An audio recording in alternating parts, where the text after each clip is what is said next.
예, 오늘은 잠언 15장 3절의 말씀이죠. 하나님 앞에서 살아가기라는 제목으로 잠언의 말씀을 전하도록 하겠습니다. 여러분들 다 잘 아시다시피 잠언이라는 것은 잠언의 시nak 자체가 그거죠. 뭐냐면은 이게 격언이잖아요. 그래서 우리가 실제 삶을 살아갈 때에 일반적인 지혜를 전해주기 위해서 저희들에게 주는 말씀인데, 이 오늘의 잠언 15장 3절의 말씀은 어떤 행동의 지침을 준다라기보다는 그냥 이게 신학적인 사실을 알리는 것처럼 우리에게 보여지기도 합니다. 근데 우리가 주의해야 될 것은 이것이 잠언의 말씀이라는 사실을, 이 잠언의 성격을 저희들이 생각하면서 이 말씀을 보는 게 중요할 것 같은데요.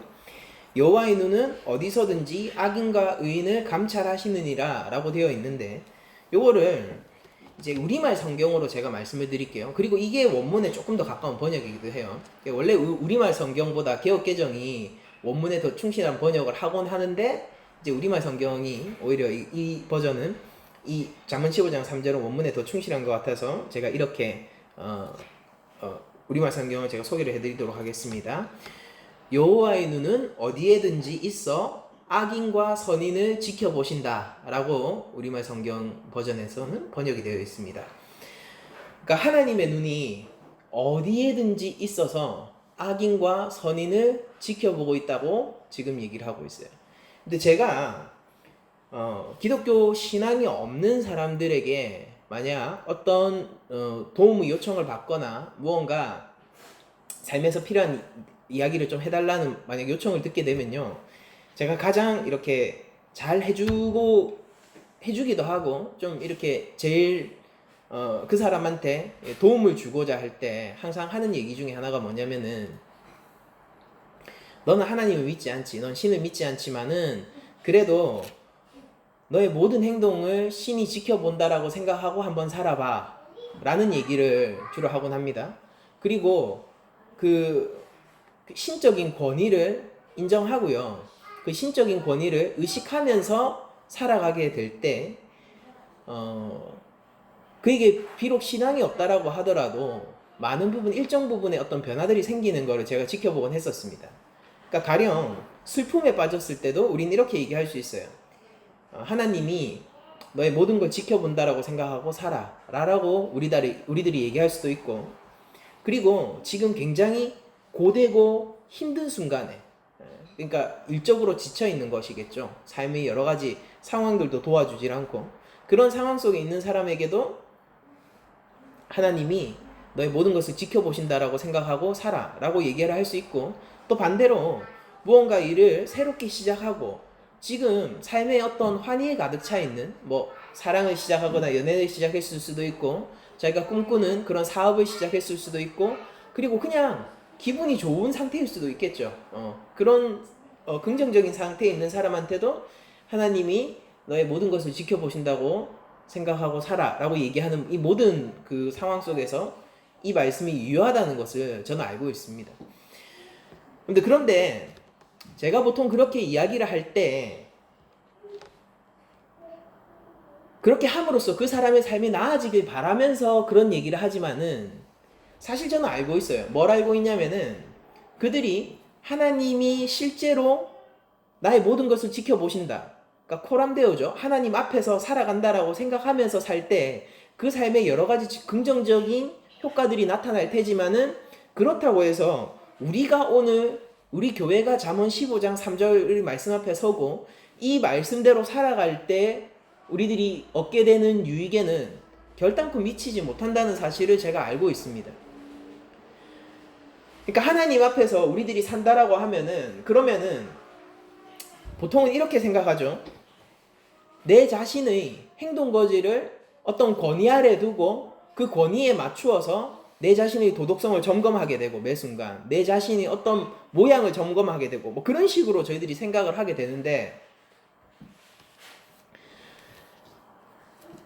하나님 앞에서 살아간다라는 것, 하나님이 악인도 감찰하시고 의인도 감찰하신다라는 이 진리는요, 그보다 훨씬 더 큰 개인적인 부분뿐만 아니라요, 그보다 훨씬 더 큰 하나님이 창조주라는 사실과 하나님의 무소부재성, 그리고 그 안에서 성도들이 하나님이 질서에 맞게 살아간다라는 더 큰 의미를 사실은 담고 있습니다.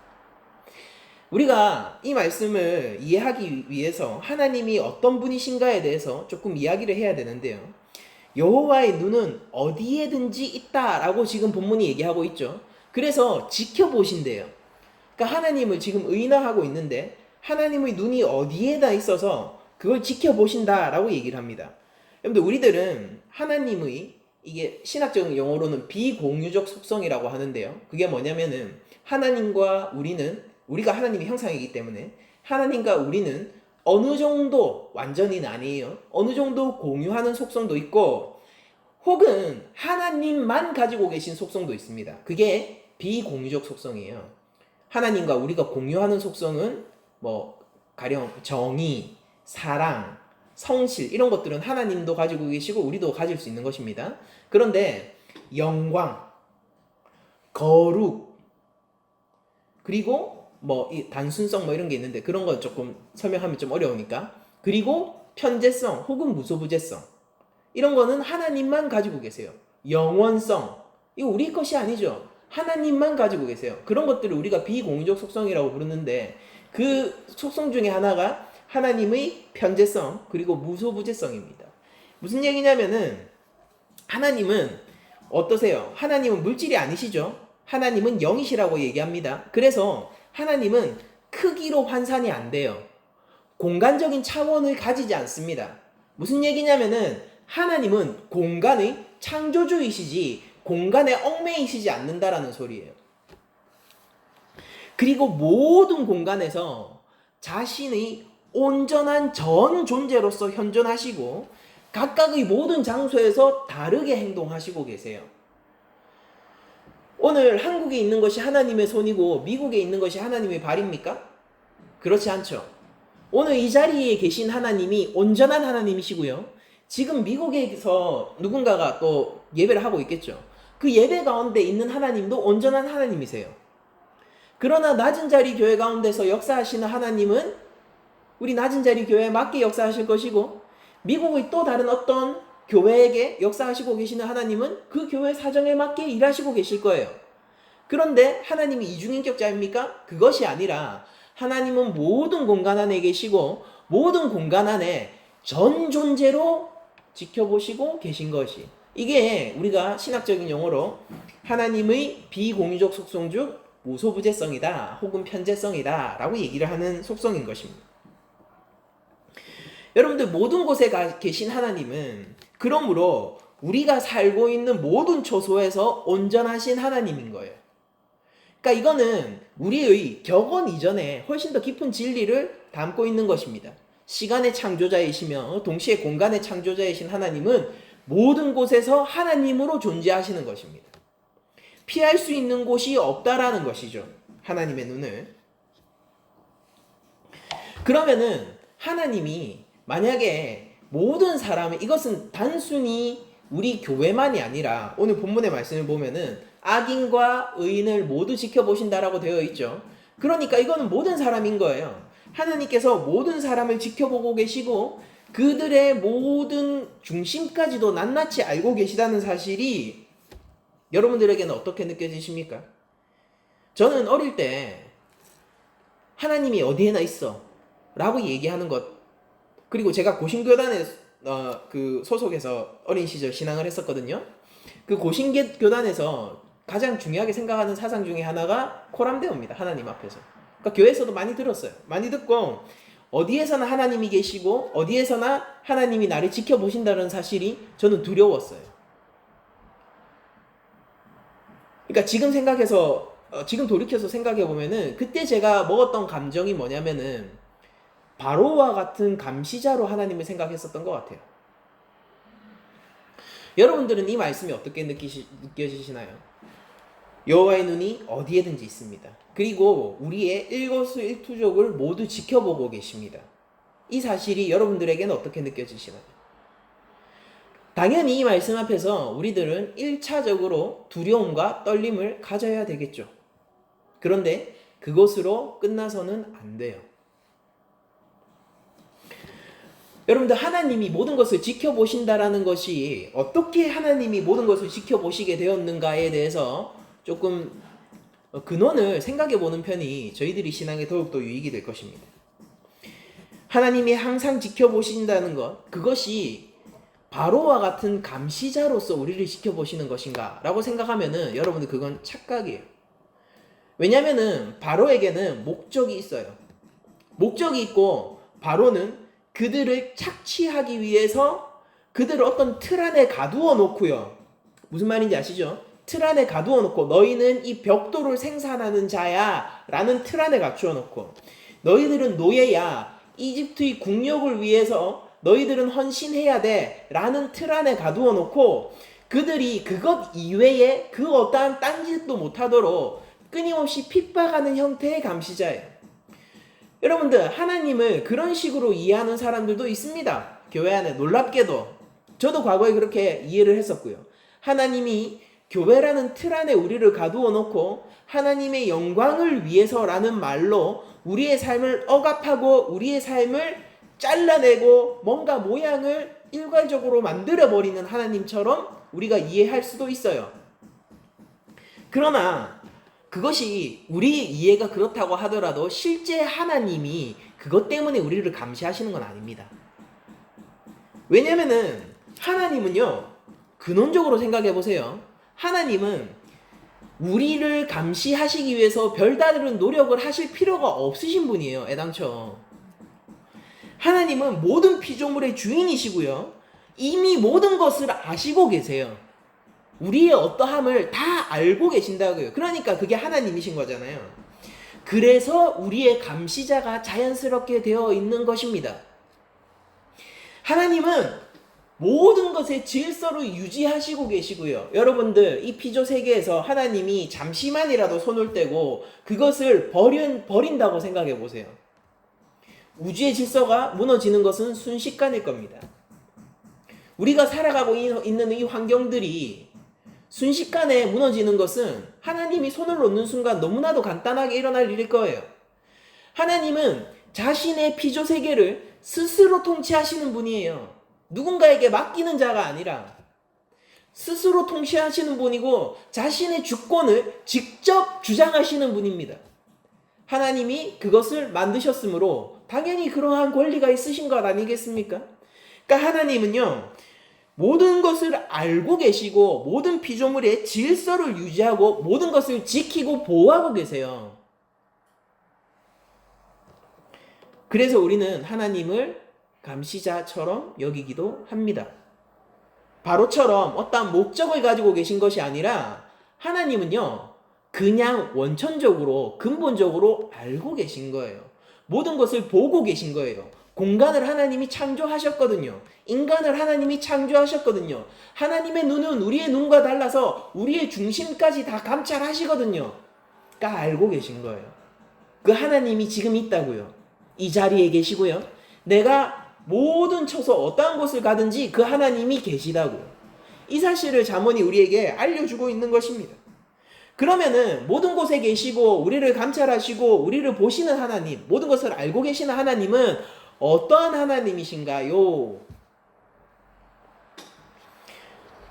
잠언은요, 이 얘기를 할 때 여러분들이 잠언 15장을 보시면은 이해가 좀 빠르실 텐데, 잠언 15장의 문맥안에서 이것은 공정한 심판자로서의 하나님을 상정하고 있는 것처럼 보입니다. 잠언의 맥락 안에서.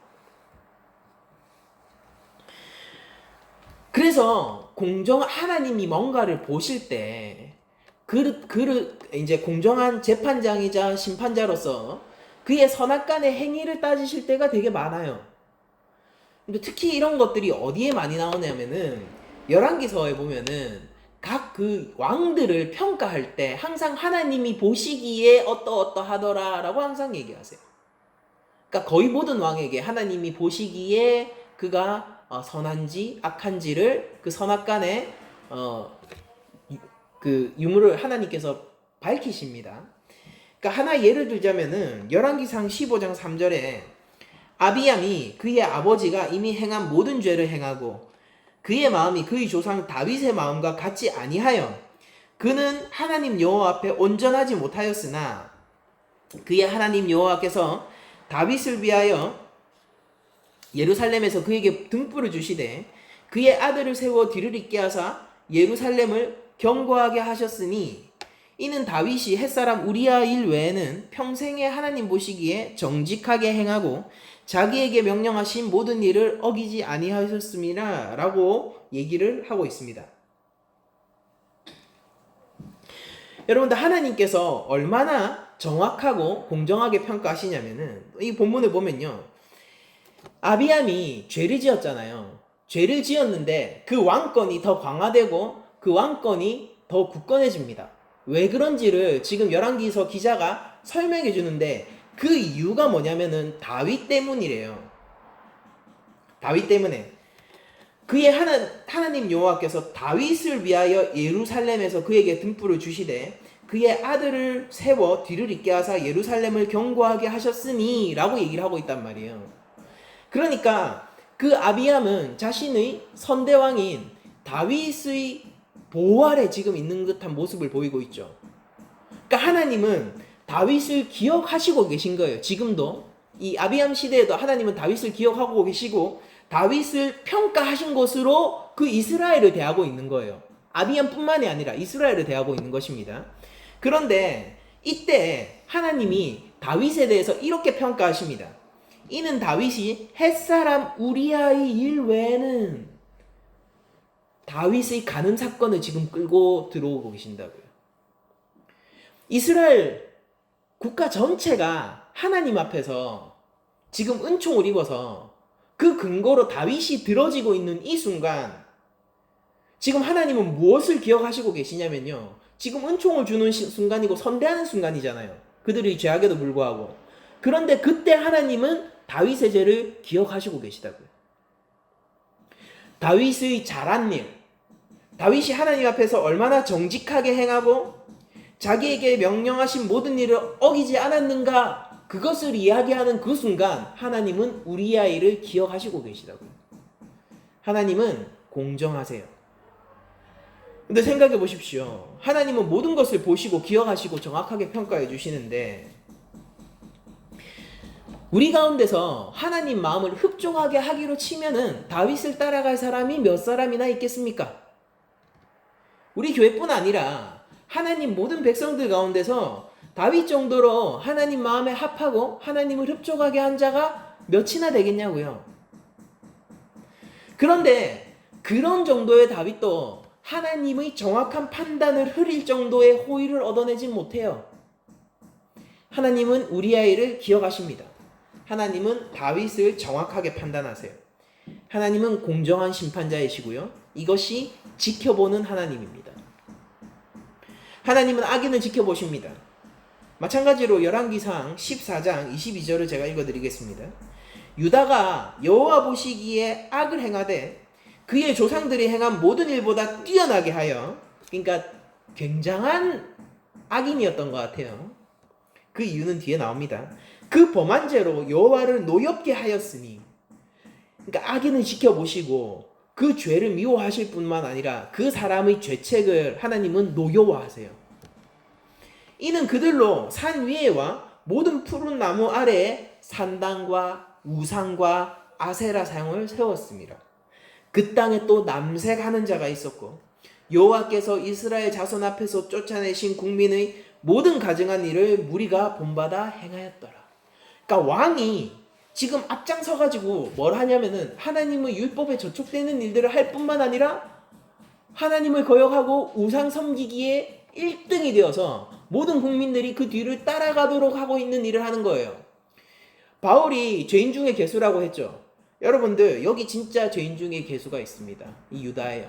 하나님이 보고 계시죠. 그리고 그 악인을 지켜보시는 하나님은 그 마음을 노엽다라고 표현하고 계십니다.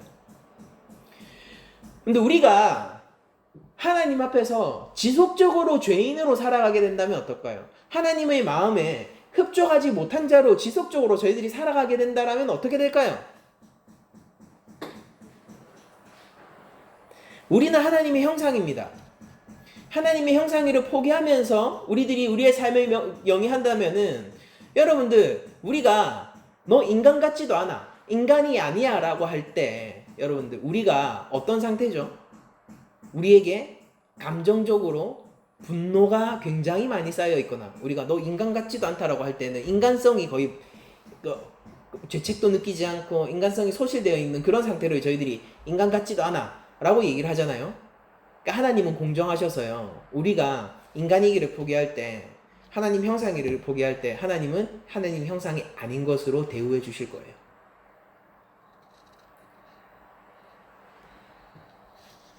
여러분들 잘 들어보세요.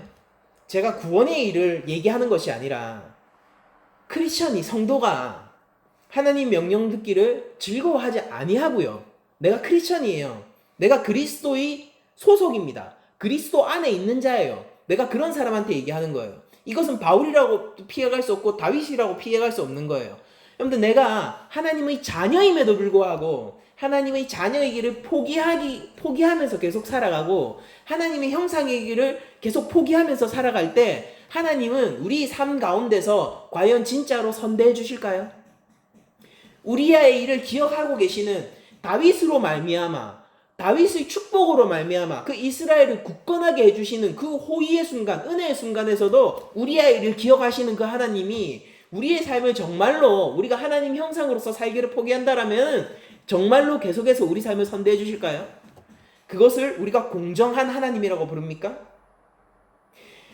우리가 죄를 지을 때 그에 대한 죄책의 값은 우리에게 있는 것입니다. 여러분들, 우리가 하나님의 심판대 앞에 설 때 우리는 공정한 평가를 받게 돼요. 우리 후크마의 종말론 하면서 배웠잖아요. 하나님이 우리를 평가하실 때는요, 죄인으로 평가하시되 그 값을 치룬 죄인으로 평가하신다고요. 우리 삶 속에서 우리가 계속해서 하나님의 형상이기를 포기하고 하나님의 자녀이기를 포기하면서 살아갈 때 예수만 믿으면 끝이지 라는 말을 가벼이 여길 때, 우리가 얘기하는 예수가 전부다, 예수가 전부 된다 라고 얘기하는 것은 훨씬 깊은 의미란 말이에요. 근데 예수를 믿으면 끝이야 라고 얘기하는 그 가벼움, 그 죄악된 마음, 그 중심을 하나님이 감찰하시고 그 삶을 우리가 계속 살아가게 될 때 하나님 우리 삶을 보시면서 더 이상 선대하지 않으실 겁니다. 하나님은 회초리를 들 수 있는 아버지세요. 우리의 아버지는요, 우리의 하늘 아버지는요, 힘이 있는 하늘 아버지고요, 우리의 하늘 아버지는요, 질서를 가지고 계신 하나님 아버지세요. 그리고 하나님은 기억하십시오, 예수님이 무력하게 십자가 위에서 돌아가셨죠. 왜 그런지 아세요? 진짜로 강한 힘을 가지고 계시기 때문이에요. 무력 행사를 하실 수 있어요. 구약의 사건들을 보면은 우리 하나님이 얼마나 전쟁의 여호와인지가 드러납니다. 전쟁에 능하신 자이고요, 이기기를 너무나도 쉽게 하시는 하나님이 우리의 아버지입니다. 저는 우리 교회가, 오늘날 우리 낮은 자리 교회가 하나님과 전투를 벌이는 것을 원치 않아요. 그 결과는 필패이길 것이기 때문입니다. 여러분들 각자의 삶 속에서 하나님과 전투하려 하지 마세요. 하나님은 우리의 중심을 이미 보시고 계시고요, 모든 곳에 여호와의 눈이 있기 때문에 우리의 행동 거지를 그 눈에서 피해서 할 수 있는 단 한 장소도 존재하지 않습니다. 아무도 없을 때도요, 하나님은 우리와 함께 하고 계세요. 지켜보고 계시고요. 그리고 하나님은 공정하신 심판자입니다.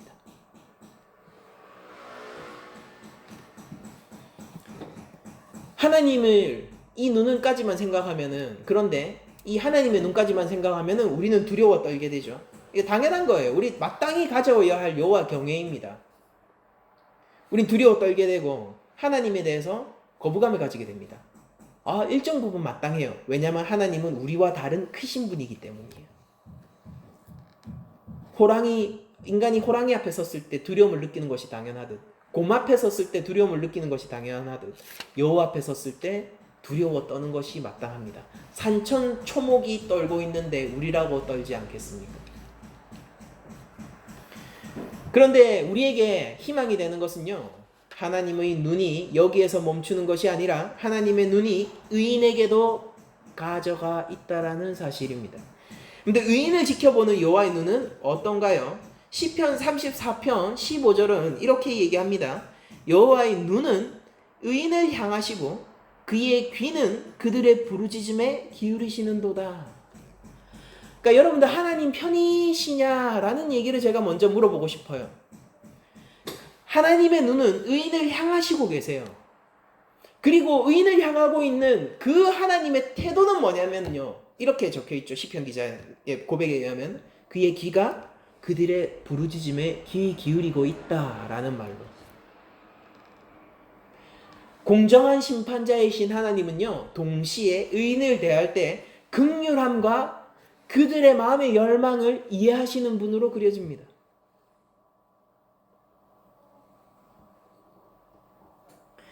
시편 15편 4절에서 시편 기자는 이렇게 고백하고 있어요.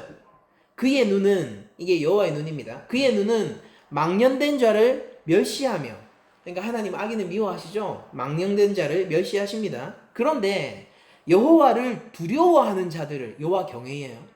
여호와를 두려워하는 자들을 존대하며 대접을 해주시고 우리를 높여주신다는 것이죠. 그의 마음에 서원한 것은 해로울지라도 변하지 아니하시며.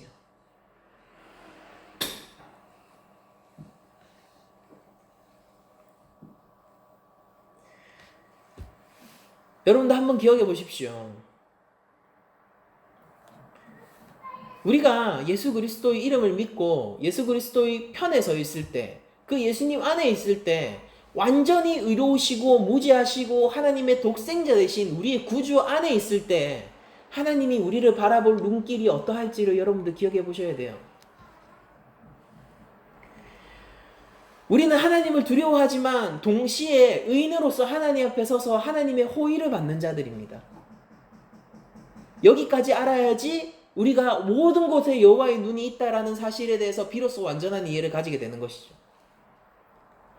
하나님은 우리의 부르짖음을 듣고 계세요. 그리고 또한 하나님은요, 우리를 존대하시고 하나님의 마음에 서원한 것이 해로울지라도 변하지 않게 실행을 해주십니다. 그것이 자신의 독생자의 값을 치르는 일이 있더라도 말입니다. 그리고 하나님은 실제 그 일을 행하셨고요. 이제 여러분들이 여기까지 들으셨다면은 내가 있는 모든 곳에 하나님이 나를 지켜보신다는 사실이 나로 하여금 이중적 감정을 떠올리게 하는 사실이다 라는 것을 알게 되실 거예요. 한편으로는요, 내 삶을 다잡아야 되고요, 한편으로는요, 하나님의 명령 앞에서 내가 마땅히 순종해야 하고 내 중심을 끊임없이 하나님께로 세워야 하는 그런 부담감이 있는 반면, 또 한편으로는 나를 선대하시고 나를 지키시는 하나님이 이 억울한 순간에도 나를 신원하시고 계시고 이 힘든 순간에도 나를 지키고 계시고 그 모든 해악된 것으로부터 나를 멀리하고 계신다라는 사실을 또 하나 알게 됩니다. 이 이중적인 이 감정을 우리들이 가지고서 살아가는 것이 하나님 앞에서 살아가는 자의 마땅한 방식입니다. 그리고 이 둘은 조화되어서 하나로 우리에게 올 것이에요. 예수 그리스도 안에서 말입니다. 사람들이 이렇게 얘기해요. 사랑하면 사랑하는 거지. 두려워하면 두려워하는 거지. 무서운 심판자면 심판자지. 용서자면 용서자지. 그러나 실제 하나님은요, 공정한 심판자이자 두려운 재판장이고, 그리고 동시에 악한 자를 용서하시는 사랑의 하나님이신 거예요. 여호와의 눈앞에 산다라는 것은 바로 그런 하나님 옆에서 살아간다라는 얘기가 됩니다. 예수님이 이렇게 우리에게 말씀을 하셨습니다. 누가복음 12장 2절이에요. 감추인 것이 드러나지 않을 것이 없고 숨긴 것이 알려지지 않을 것이 없나니 이러므로 너희가 어두운 데서 말한 모든 것이 광명한 데서 들리고, 아무도 없는 곳에서 말했는데 다 들린대요. 너희가 골방에 귀를 대고 말한 것이 지붕 위에 전파되리라. 아무도 없는 데서 말했는데 모든 사람이 들을 정도로 지붕 위에서 전파된다라고 합니다. 내가 내 친구 너희에게 말하노니, 주님이 친구에게 지금 말하고 계세요. 죄인의 친구이신 예수님이 지금 친구에게 말씀하시고 계시다고요. 내가 내 친구 너희에게 말하노니 몸을 죽이고 그 후에는 능히 더 못하는 자들을 두려워하지 말라. 마땅히 두려워할 자를 내가 너희에게 보이리니 곧 죽인 후에 또한 지옥에 던져 넣는 권세 있는 그를 두려워하라. 누굽니까? 여호와 하나님이세요. 내가 참으로 너희에게 이르노니 그를 두려워하라. 참새 그러면서 심판자 하나님을 두려워하라라고 얘기하면서 이 여호와 경외 앞에 서 있는 자들에게 예수님이 이런 얘기도 하세요. 참새 5마리가 두 아사리온에 팔리는 것이 아니냐? 그러나 하나님 앞에 그 하나도 잊어버리시는 바 되지 아니하는도다 라고 되어 있어요.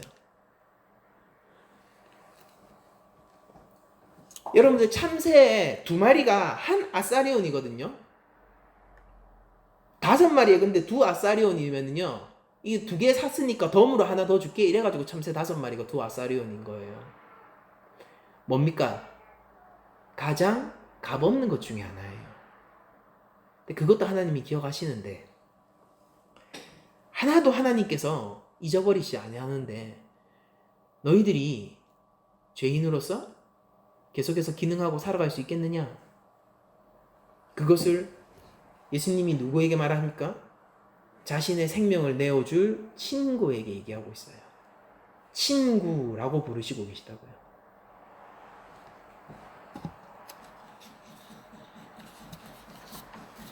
하나님의 눈이 어디에나 있다라는 사실은 우리를 그런 참 여호와 경외의 삶, 그리고 사랑의 하나님에게 선대를 받는 그 삶으로 우리를 이끌어갑니다. 누가복음 12장 7절에 이렇게 예수님이 얘기하시죠. 너희에게는 심지어 머리털까지도 다 세신 바 되었나니. 하나님이 완전히 다 알고 계신데요. 근데 바로와 같은 감시자일까요? 아니에요. 두려워하지 말라. 너희는 많은 참새보다 더 귀하니라. 친구에게 주시는 이 위로의 말씀이 우리를 하나님의 눈앞에서 살고자 하는 욕망을 일으키게 하는 거 아니겠습니까? 시편의 기자는 여호와의 눈을 언제나 의식하고 있었음을 우리가 기억해야 합니다. 시편 139편 1절에서 4절이에요. 여호와여, 주께서 나를 살펴보셨으므로 나를 아시나이다. 주께서 내가 앉고 일어섬을 아시고 멀리서도 나의 생각을 밝히 아시오며 나의 모든 길과 내가 눕는 것을 살펴보셨으므로 나의 모든 행위를 익히 아시오니 여호와여, 내 혀의 말을 알지 못하는 것이 하나도 없으시니이다. 우리 어떻게 여호와의 눈앞에서 살아야 될까요? 하나님은 보이지도 않고 만져지지도 않고 들려지지도 않습니다. 그런데 하나님이 모든 곳에서 지켜보고 계신대요.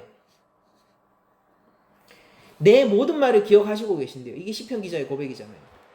아니, 그런데 그건 알겠는데 하나님 들려지지도 않고 하나님 보여지지도 않는데 내가 어떻게 그것을 매번 기억하면서 살아간단 말입니까? 우리가 이렇게 질문할 수 있을 것 같아요. 하나님은 근원적으로 우리보다 크신 이이기 때문에 우리에게는 방법이 없단 말이에요. 우리의 이성도 하나님을 담을 수 없고 우리의 감각도 하나님을 담아낼 수 없습니다. 하나님은 크신 이예요. 그런데 보이지도 않고 우리는 근데 육적인 존재이고 감각의 존재 아닙니까? 아니, 우리에게는 하나님이 모든 곳에 계신다라는 말로는 사실은 불충분한 존재란 말이에요. 우리는 그것을 언제나 잊고 살 것이기 때문입니다. 그게 당연한 거예요.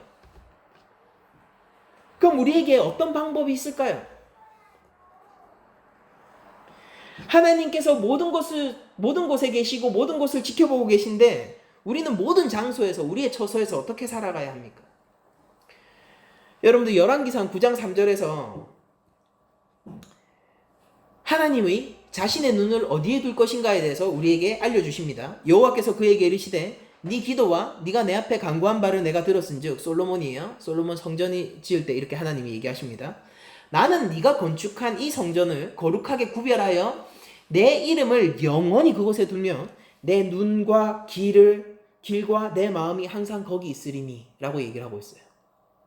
그러니까 하나님은 자신의 눈을 성전 안에 두겠다, 그것을 구별하여서 거룩하게 하고 그 안에 내 눈을 두겠다, 내 길을 두겠다, 내 마음을 두겠다라고 우리에게 알려주셨습니다. 그리고 여러분들은 알고 계시죠? 고린도전서 6장 19절 너희 몸은 거룩한 성령의 전이니라.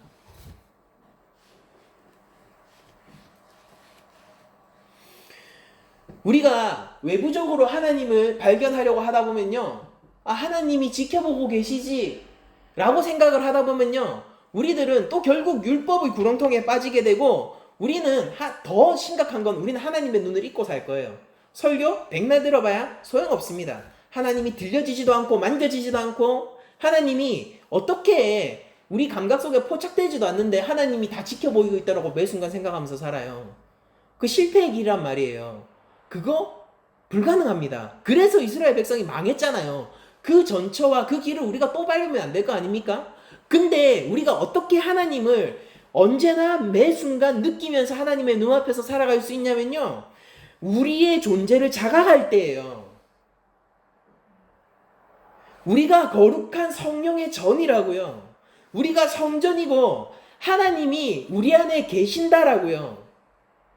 내가 어떠한 존재인가를 자각하게 될 때 우리는 여호와 앞에서 매 순간 살아갈 수 있게 되는 것입니다. 여러분들, 우리 마음의 소망을 이렇게 둬야 합니다. 하나님을 이런 식으로 생각해서는 안 돼요. 그러니까 수많은 크리스천들이 이것 때문에 망하고 실패했어요. 크리스천들이요, 어떤 생각이냐면 이런 생각입니다. 여호와의 눈이 모든 곳에 계시기 때문에 내 몸가짐을 바르게 해야지. 아, 또 하나님이 나를 보고 질책하지 않으실까? 여기에서 내가 이렇게 움직이고 이렇게 생각하는 것을 하나님이 알면은 나를 뭐라고 하실까? 어느 정도까진 도움이 될 거예요. 그러나 그런 것들이 계속 그 방향으로 가고 쌓이게 되면요, 그 길은 멸망의 길일 것이고, 이스라엘이 바벨론 포로로 잡혀가는 그 길에 우리가 함께 걸어가는 길이 될 것입니다. 거기가 바리새인의 길이에요. 여러분들 기억하세요. 분명히 고린도전서 16장 19절에서 너희 몸이 거룩한 성령의 전이라고 했죠. 제가 전체를 읽어드리겠습니다. 19절 20절을요. 너희 몸은 너희가 하나님께로부터 받은 바 너희 가운데 계신 성령의 전인 줄을 알지 못하느냐. 너희는 너희 자신의 것이 아니라 값으로 산 것이 되었으니 그런즉 너희 몸으로 하나님께 영광을 돌리라. 여기에 우리의 승리의 길이 있는 것이고, 여기에 모든 것을 감찰하시는 하나님 앞에서 바로 살 수 있는 비결이 있는 것입니다.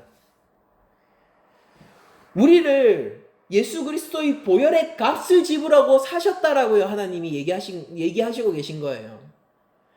우리의 소유권은 더 이상 우리에게 없는 것입니다. 그런즉 하나님께 영광을 돌리는 삶을 살아가야 하는 자가 된 것입니다. 우리의 마음의 열망이 여기에 포커싱 돼야 돼요. 하나님의 영광을 위해서 살고 싶다. 얘 포커싱 돼야 되는 것입니다. 더 이상 내 마음과 내 뜻대로 살고 싶지 않아 라고 포커싱이 되어야 된단 말이에요. 하나님의 뜻대로 살기를 원해. 여기에 포커싱이 돼야 된다고요. 그렇게 될 때 우리들은 모든 곳에 계신 하나님의 눈을 기뻐하게 될 것입니다. 그리고 거기에서 안정감을 느끼고 그 안에서 심지어 자유하게 될 거예요. 근데 무엇으로 우리가 우리의 삶을 다듬고 우리의 삶을 하나님의 성령의 전으로 만들어 가야겠습니까? 바로 하나님의 말씀인 것이에요. 하나님 말씀은 곧 하나님이십니다. 하나님의 말씀과 하나님과의 인격성의 그 관계를 우리는 반드시 생각해야 되는 것입니다. 하나님 말씀이 우리에게 무엇을 요구합니까? 하나님 사랑, 이웃 사랑, 그리고 이게 십계명이잖아요. 그리고 예수 그리스도의 십자가를 따르는, 각자의 십자가를 지는 제자도, 이런 것들이 하나님의 말씀이 우리에게 요구하는 거예요. 우리가 하나님의 뜻대로 사는 것에 대한 열망이 우리 가운데 있어야 합니다. 내가 어떠한 존재인지를 자각해야 돼요. 하나님이 지켜보시는데 그래서 뭐요? 하나님은 중심까지 보시는데 행동거지를 바르게 하면서 하나님을 두려워하기만 하고 하나님이 남처럼 느껴진다라면요, 그게 아버지 앞에서 사는 겁니까? 여호와의 눈앞에서 살아갈 때 의인은요, 자유를 얻어요. 하나님은 그들의 괴로움을 들으시고 계시고 보시고 계시고 그들을 도와주기 위해서 독생자를 주기까지 그들을 선대하신단 말입니다. 그리스도 안에서 우리가 하나님을 바라봐야 되지 않겠습니까? 내 마음 밖에 있는 어떠한 율법으로 내 삶을 다스리는 형태로 하나님의 눈을 의식할 것이 아니라 내 마음의 열망과 소원을 실제 하나님이 값주고 사신 내 삶의 목적에 맞추어서 살아가야 될 거 아닙니까? 그러면 조금의 미스가 있을 수 있을 거예요. 우리는 언제나 실패할 겁니다. 그래도 괜찮아요. 왠지 아세요? 하나님은 우리의 머리털까지 다 세신바되었고 우리의 중심까지 바라보시고 계시니까요. 칭찬해 주실 거예요. 기뻐해 주실 것입니다. 사무엘상 16장 6절입니다. 그들이 오매 사무엘이 엘리압을 보고 마음에 이르기를 여호와의 기름 부으실 자가 과연 주님 앞에 있도다 하였더니, 엘리압이 사무엘의 눈에 꽤나 마음에 들었던 것 같습니다. 여호와께서 사무엘에게 이르시되 그의 용모와 키를 보지 말라. 내가 이미 그를 버렸노라. 내가 보는 것은 사람과 같지 아니하니 사람은 외모를 보거니와 나 여호와는 중심을 보느니라 하시더라. 하나님이 지켜보시는 것은 중심입니다. 하나님, 내 삶 가운데서 내 삶을 지켜봐 주시고 정직하게 판단해 주시옵소서. 이 말만큼 우리 삶을 힘있게 하는 그 어떤 워딩도 없을 거라고 저는 믿어요. 하나님은 그 어떤 오해도 안 하세요. 오해도 없으시고 나에 대해서 부정한 판단을 하지도 않으십니다. 하나님은 나를 가장 공정하게 대해 주실 것이고요. 가장 공정한 심판이자 재판장으로서 내 삶을 인도해 주실 거예요. 나를 바른 길로 이끄시기를 열망하시고 계시는 그 아버지께서는요, 독생자를 나에게 주신 하늘 아버지입니다. 여러분들, 이 앞에서 우리가 누리는 자유가 어떤 형태의 자유일까를 생각해 보세요. 그 공정하신 심판장이 우리의 삶을 바라보고 있을 때, 근데 우리의 마음의 열망이 하나님 영광을 위한 삶을 살기로 열망하게 될 때, 우리는 마치 이런 거예요. 세상에서 가장 공정한 심판이 경기를 보고 있는, 게임에서 뛰고 있는 선수 같은 사람들인 거예요. 근데 축구를 볼 때 오심, 오판, 그리고 그 관중들이 이게 홈이냐 어웨이냐에 따라서 차이가 많이 나죠. 관중들이 누구 편이냐 이런 것들이 전부 경기에 영향을 미친다고요. 실력대로 평가받지 않는다고요. 그래서 이렇게 얘기합니다. 운대로, 운도 실력이다라고 얘기를 한다고요. 맞아요. 운도 실력이에요. 세상은 그렇습니다. 근데 하나님은 어떠신 줄 아세요? 공정하세요. 실수가 없으시죠. 우리는 안심할 수 있어요. 안심하고 그 안에서 예수님을 잘 믿어 나가면요, 다른 것을 이야기하는 것이 아니라 예수님을 잘 믿어 나가면요, 하나님은 그것을 똑바로 평가해 주실 거예요. 근데 세상을 바라보세요. 우리는 예수를 믿기로 결단하고 예수님의 길을 따라 살기로 결단하고 하나님의 영광을 위해 살기로 결단했습니다. 그런데 하나님이 없는 곳이 있다라고 상상해 보세요. 거기서 우리는 죽임을 당할 거예요. 그래도 하나님은 우리를 그 장소에서 신원하지 못할 겁니다. 그러나 여러분들 걱정 마세요. 여호와의 눈은 모든 곳에 있고요, 의인과 악인을 감찰하고 계세요. 우리 마음의 열망이 무엇입니까?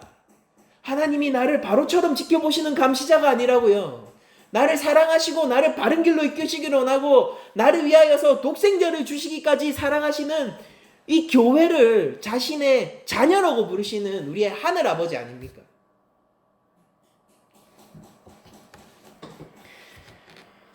우리의 인생은요, 그러므로 기억하십시오. 우리의 인생은 그 어떤 사람들의 인생과도 달라요. 우리의 인생 가운데는 편파 없습니다.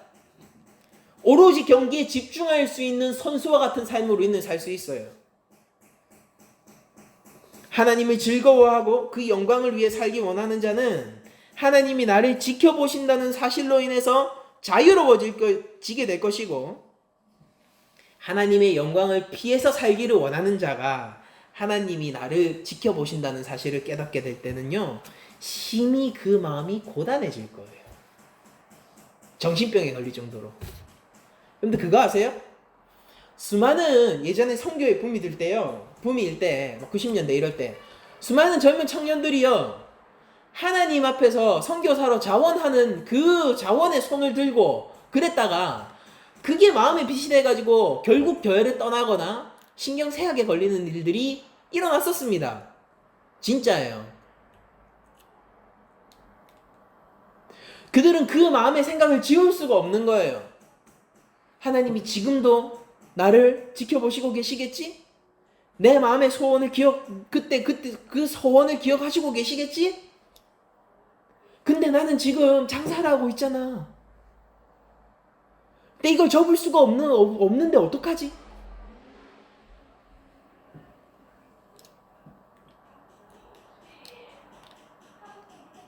마음에 찝찝함이 남는 것이죠.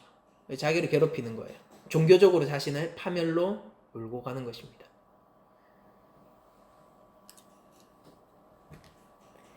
하나님이 지켜보고 계시는 자리는요, 그런 게 아니에요. 그게 뭐냐면은 하나님이 영광 위에서 사는 게 아니라 내가 어떠해야 되는지에 대해서 하나님 말씀이 점검해 주시는 삶을 사는 거잖아요.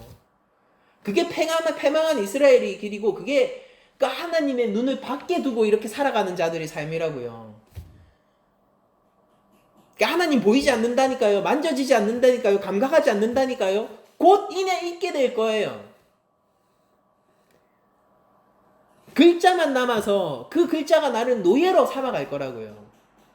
하나님이 바로와 같은 감시자라서 그렇습니까? 아니에요. 태생부터 내가 노예인 거예요, 그가. 그 결박을 끊어내기 위해서 여호와가 우리를 지켜보시고 계시다고요.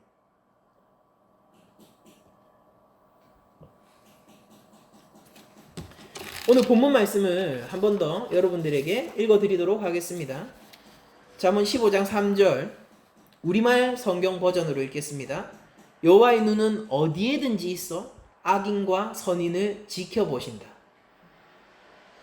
저는 이 자리에 계신 우리 낮은 자리 교회 성도 여러분들이 이 말에서 위로를 얻기를 원합니다. 이 말을 통하여서 내 삶에 담대함과 힘을 얻기를 원해요. 여러분들, 세상 가운데서 크리스천들이 때때로 불합리한 일을 겪기도 하고 믿음을 조롱당하기도 합니다. 걱정하지 마세요. 예수님 알고 보내신 거예요. 알고 보내셨어요. 그리고 우리가 조롱당하고요, 우리의 믿음이 값어치 없는 것으로 전락되고 있는 그 순간, 우리가 모멸감이 느껴지는 그 순간 그리스도 이름으로 살기를 원하는데 그리스도 이름 때문에 우리의 삶이 계속 방해되어 가고 무너지고 있는 것처럼 느껴지고 있는 그 순간 기억하세요. 여호와의 눈은 그 순간 그 자리에 있어서 악인과 선인을 지켜보고 계십니다. 그러므로 여러분들 여호와의 편에 서십시오. 무언가 여호와의 눈이 없는 장소를 발견하게 된다면은 거기에서 여러분들의 악한 행위를 마음껏 하십시오. 괜찮을 거예요. 거기 안전할 겁니다. 그리고 거기에서는 여호와를 배신해야지 여러분들이 살아갈 수 있을 거예요. 그런데 어떤 것도 여호와의 눈을 피할 수 없다라면요, 여러분들 여호와의 편에 서십시오. 예수 그리스도의 십자가 길을 함께 걷기로 결단하시기를 원합니다. 거기가 제일 안전한 길인 거예요. 믿음이 조롱당할 때 걱정하지 마세요. 오늘 교동문에서도 읽었잖아요. 의를 위하여 박해를 받는 자는 복이 있나니 천국이 그들의 것임이니라. 나로 말미암아 너희를 욕하고 박해하고 거짓으로 너희를 거슬러 모든 악한 말을 할 때에 너희에게 복이 있나니 기뻐하고 즐거워하라. 하늘에서 너희의 상이 큼이라. 지켜보고 계세요. 하나님 셈하고 계세요. 다윗아, 너 너무 잘한 거 많아. 근데 나 우리아 일도 기억해. 교회에 이렇게 얘기하세요. 그래, 너 실패한 거 많이 알아. 기현아, 너 실패한 거 너 많이 알아. 네가 설교자로서 어떠한 실패를 했고 어떠한 잘못을 했는지 내가 다 셈하고 있어. 근데 내가 네 중심도 안다. 네가 나의 영광을 위해서 일했던 그 순간, 결단했던 그 순간도 내가 기억해. 걱정하지 마, 내 아들아. 내가 악한 것은 예수 그리스도에게로 돌리고 선한 것은 너에게 돌릴 거야. 기억하세요.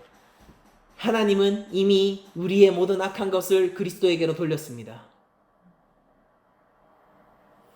선한 삶을 살아가세요. 마음의 열망을 하나님 영광에게로 포커싱을 하십시오. 하나님의 뜻과 내 삶의 뜻이 맞아지도록 예수 그리스도의 주권을 내 삶에서 세워나가는 그 길을 여러분들 결단하시기 바랍니다. 선지자들도 박해를 받았고 그리스도는 십자가 위에 버림을 받았습니다. 우리들은 버림받는 자들이 아니라 버림받는 듯하지만 가장 공정한 평가 위에서 가장 좋은 게임을 하고 있는 선수들인 거예요. 바울의 말을 인용합니다. 표대를 향하여서 달려가십시오. 그리스도의 군사가 된 여러분들 걱정하지 마세요. 여러분들은 이미 이긴 싸움을 하고 계시고요. 문제는 단 하나예요. 모든 곳에 있는 여호와의 눈앞에서 내 마음과 뜻을 하나님의 뜻과 합하여 살아갈 것인가 말 것인가. 한 주간 여러분들 살아가실 때 이 잠언 15장 3절의 말씀을 금가옥조처럼 여기면서 한번 살아보시길 바랍니다. 이 말씀은요, 믿지 않는 자에게도 효과가 있는 말씀이에요. 그런데 믿는 자에게는 진정한 힘과 위로를 주는 말씀이 됩니다. 여호와의 눈은 어디서든지 악인과 의인을 감찰하시느니라. 아멘. 오늘 모든 설교를 마치도록 하겠습니다.